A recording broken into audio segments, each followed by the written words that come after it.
Hello friends, চলে এসেছি আমি আমার একটা মিনি ব্লগ নিয়ে। তোমরা দেখতেই পাচ্ছ আমি চলে গিয়েছিলাম নৈহাটি বড়মার মন্দিরে। আমার বাড়ি যেহেতু নৈহাটিতেই, তাই অনেক দিনের ইচ্ছা ছিল বড়মার কাছে পুজো দিতে যাই। আর বড়মার এখানে কিন্তু সদ্য শুরু হয়েছে বসিয়ে ভোগ খাওয়ানো, তাই আমি শুধু কিন্তু পুজো দিতে নয়, ভোগের প্রসাদ খেতেও চলে গিয়েছিলাম। তোমাদের এই সূত্রে জানিয়ে রাখি, বড়মার এখানে ভোগ খাওয়ানো হয় প্রত্যেক সোম, বুধ এবং শুক্রবার সকাল 10টা থেকে 11টা অবধি কুপন দেওয়া হয়। আর কুপন দেওয়া কিন্তু হয় 300 জন লোককে। তোমাদের কিন্তু যারা যারা ভোগের প্রসাদ খেতে চাও অবশ্যই কিন্তু চলে আসবে। সকাল কিন্তু 7:30 8টা থেকেই লাইন পড়ে যায়। তোমরা দেখতেই পাচ্ছ এখানে প্রচুর মানুষ এসছে, দূর দূর থেকেও এসছে, প্লাস নৈহাটির অনেক মানুষরাও গেছে ভোগের প্রসাদ খেতে। আমরাও কিন্তু চলে গিয়েছিলাম ভোগের প্রসাদের লাইন দিতে। এই যে আমি আর পূজা গিয়েছিলাম, লাইনের মধ্যে দাঁড়িয়েছিলাম। এই যে বড়মার ভোগের প্রসাদের কুপন কাটা হয়ে গেছিলো।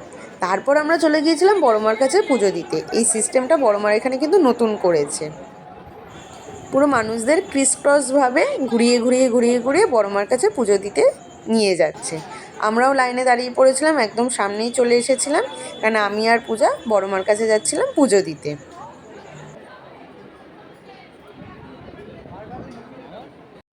এই যে ঢুকে পড়েছি বড়মার মন্দিরে, বড়মার কাছে পুজো দিতে। সিস্টেমটা খুব ভালো লেগেছে। এবারে দড়ি দিয়ে মানুষদেরকে কিছু জনকে আটকে রেখেছে এবং সামনের দিকে মানুষজনদেরকে এগিয়ে নিয়ে যাচ্ছে পুজো দেওয়ার জন্য। আমরা খুব ভালোভাবে ভক্তি ভরে বড়মার কাছে পুজো দিয়েছিলাম। তোমরা শুধু দেখতে থাকো।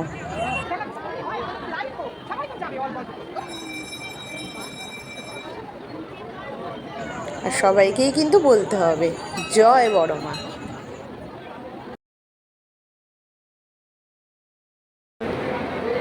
এখন আমরা ভোগের লাইনে দাঁড়িয়ে রয়েছি। পূজাও রয়েছে, এই যে আমার মাও রয়েছে। আরে তাকাও, প্রচুর লাইন, লোকজন দেখুন। দুপুর 1টা থেকেই মানুষরা দাঁড়িয়ে পড়েছিল ভোগের প্রসাদ খাওয়ার জন্য। এই যেখানে আমরা সকালবেলা পুজো দিতে গিয়েছিলাম সেই লাইনেই কিন্তু ভোগের প্রসাদ খাওয়ানোর লাইন দিতে হয়েছিল। এই যে এখন আমরা যাচ্ছি ভোগের প্রসাদ খাওয়ার জন্য। আমাদের কিন্তু ভোগের প্রসাদ খেতে খেতে বেলা 3:30 হয়ে গিয়েছিল। আমরা অনেক পেছনেই ছিলাম। তোমরা যারা আসতে চাইছো একদম যেন প্রথমে 1টা-1:30টার মধ্যেই প্রসাদটা পেয়ে যেতে পারো। এখানে কিন্তু প্রসাদ খাওয়ানোর সিস্টেমটা খুব ভালো, সবাইকে কি সুন্দর বসিয়ে খাওয়াচ্ছে। এইটা আমি কোথাও কোনোদিনও দেখিনি। খুব ভালো লেগেছে আমার এই সিস্টেমটা। তোমরাও যারা আসতে চাইছো তোমরা আসতে পারো। এই দেখো আমরাও কিন্তু বসে পড়েছিলাম, আমি, পূজা এবং মা চলে গিয়েছিলাম ভোগের প্রসাদ খেতে। আর আজকে ভোগের প্রসাদে ছিল পোলাও, দই পটল, আলু পটলের একটা তরকারি, চাটনি, পাঁপড় এবং পায়েস। ভোগের প্রসাদ খুব ভালো ছিল। ওখানকার সবাই ভালোভাবেই পরিবেশন করেছিল। আমার খুব ভালো লেগেছে। সো ভিডিওটা কেমন লাগলো তোমরা কিন্তু অবশ্যই জানিও।